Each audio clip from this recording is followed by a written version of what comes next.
আজ প্রথমবারের জন্য একটা সুন্দর স্নিগ্ধ পরিবেশ নিয়ে তোমাদের সামনে হাজির হলাম।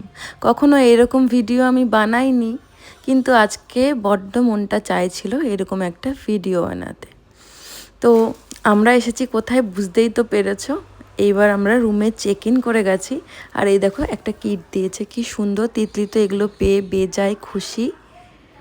তারপরে আমরা একটু রেস্ট নিয়ে আমি একটু রেডি হয়ে নিলাম।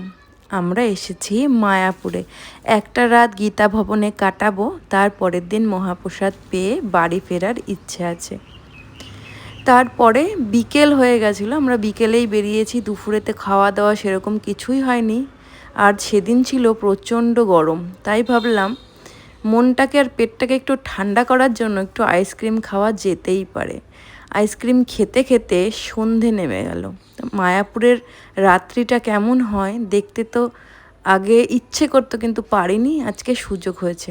খুব সুন্দর লাগছে মায়াপুরের রাতটা, ভেতরের দিকটা, কিন্তু মনটা তো একটু খাই খাই করছে। তাই একটু নিরামিষ বিরিয়ানি নিয়ে নিলাম ডিনারের জন্য। তারপরে এবার ভেতরে ফিরে যাচ্ছি। আজকে রাতটা ওই গীতা ভবনেই আমরা কাটাবো, আর ভোরটা দেখবো মায়াপুরের কেমন হয়। আর দেখো রাত কাটিয়ে ভোরও নেমে এসেছে। মনে হচ্ছে অনেক বেলা হয়ে গেছে, কিন্তু ভোর 5:30 বাজে। আর আমাদের ফ্রেশ ট্রেশ হওয়ার পরে চেক আউট করে নিয়েছি। আজকে তো আর থাকবো না, তাই 8টার মধ্যে রুমটা ছেড়ে দিতে হলো। আর ওই দিক থেকে মন্দিরের চূড়াটা কত সুন্দর লাগছে না? কিন্তু ঠাকুর দর্শন তো করাতে পারবো না, তোমরা সবাই জানো যে ফোন ভেতরে অ্যালাউ নেই। আর এই পত্তলিকা ফুলগুলোর রং এত সুন্দর, তাই নিজেকে ধরে রাখতে পারলাম না। ভীষণ মনটা শান্ত লাগছিল এখানে গিয়ে। আর এই ভিউটা তো আমার কাছে সেরা লেগেছে।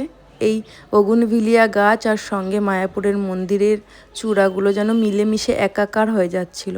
আর পাখির ডাকগুলো এত সুন্দর ছিল যে মনটা আরও বেশি ঠান্ডা হয়ে গেছিলো। এরপরে ঠাকুর দর্শন করে ওখান থেকে ভোগ প্রসাদ নিয়ে নিলাম, ভেজ চাউমিন। ভীষণ ভালো লেগেছে খেতে। এর আগে কখনো এরকম প্রসাদ আমি মায়াপুরে খাইনি, আজকে প্রথমবার, কিন্তু ভীষণ ভালো লেগেছে। তারপরে তোমাদের সঙ্গে দেখা করাতে নিয়ে আসলাম এই সুন্দর সুন্দর মিষ্টি রঙের ফুলগুলোকে। এত সুন্দর দেখতে, ভাবছি আমিও বাড়িতে এরকম ফুল গাছ এবার লাগাবো ব্যালকনিতে।